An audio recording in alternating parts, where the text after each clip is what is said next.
It's easy for us to say, we'll never change, someone else will never change, because getting to that point where there is real change is long, it's difficult, and lots of setbacks. Dr. Dick is here to help us set it right.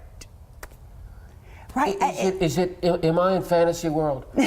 Or is it real to say, don't ever give up on anyone's ability to make habits change or move to a next level? I think because it can be so long and there can be so many setbacks that everyone gets so discouraged.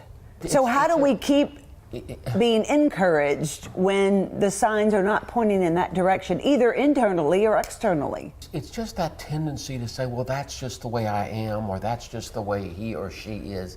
I think Whitney, of the story I heard once from a 4th grade teacher, when the 3rd grade teacher went into the lounge and tried to get the 4th grade teacher ready for that student, okay? And this was like in May. Okay. And I remember the 4th grade teacher say, I'm not seeing him until September. I'd rather not know what he acted like then. I'm going to start fresh. I don't want to see him the way you're presenting through your him, eyes. through your eyes.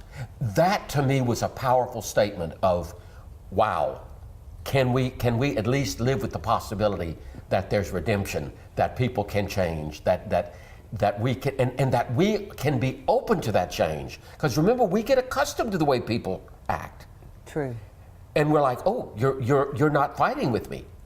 You're not reacting the way you always reacted. Dump that therapist because it's like, that's not what I wanted you to do. Well, there is a growth that's happening.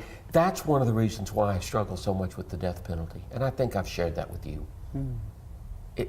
No matter how much someone says what horrible things he or she did, is there no possibility for some kind of growth?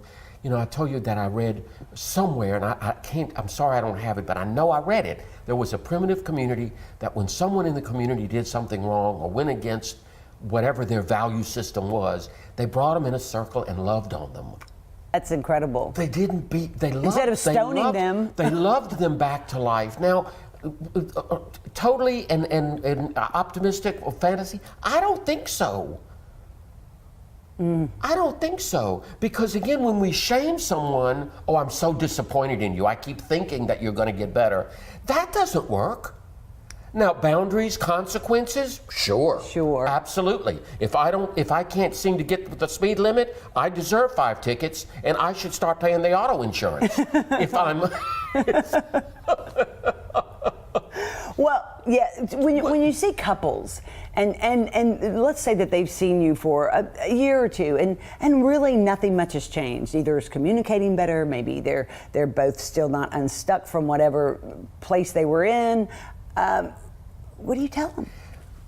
First of all, I get in my head and I make sure I tell myself I'm not a failure. Oh. Because I think parents and therapists and all teachers and mentors can feel like, what did I do wrong? Or why are things not getting better? And that's where we have to kind of let go and say, I've got to give this Godspeed, God time. I've got to trust the process, right? And that's when I'll get back to it's process. Let's keep moving. Let's keep on the pattern. Maybe it will show itself in time.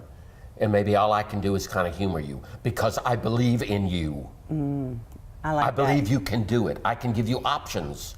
But I just don't want to shame myself into thinking right, that it's your fault. That it's my fault. Because don't you think when we don't see change, let's say in a child or in a spouse, we'll think, what am I doing wrong? Yes. It's not, it may be some blame on the spouse, but it's also going to be, what's the matter with me? It's so human to do that. It is. And while there may be some issues to tackle, I think that's where we go into, I'll take my own inventory and I'll change my own world and I'll make some different choices and I'll trust the results. But I won't give up on the power of continued development, that life is ongoing. Because there's always constantly tomorrow. Learning. Yeah. And if we're open and if we're mindful of the age or the day or what we're living with, we're gonna respond appropriately. Good. To that. Don't you think? Okay, I do. Yes, yes. And I think sometimes we need to say, I mean, I don't know if you ever say it, but I know that there are times when I'll say, and I've said it before, I'm 63, I want to act it. I don't want to fall back into the 15-year-old. Right. I have developed. Part of that is I am developing. I am changing instead of I should or you're not with the program. Thanks for reminding us, just, don't give up. Don't give up. Tomorrow's another day. More Weekends with Whitney after this. Thanks, Dr. Nick.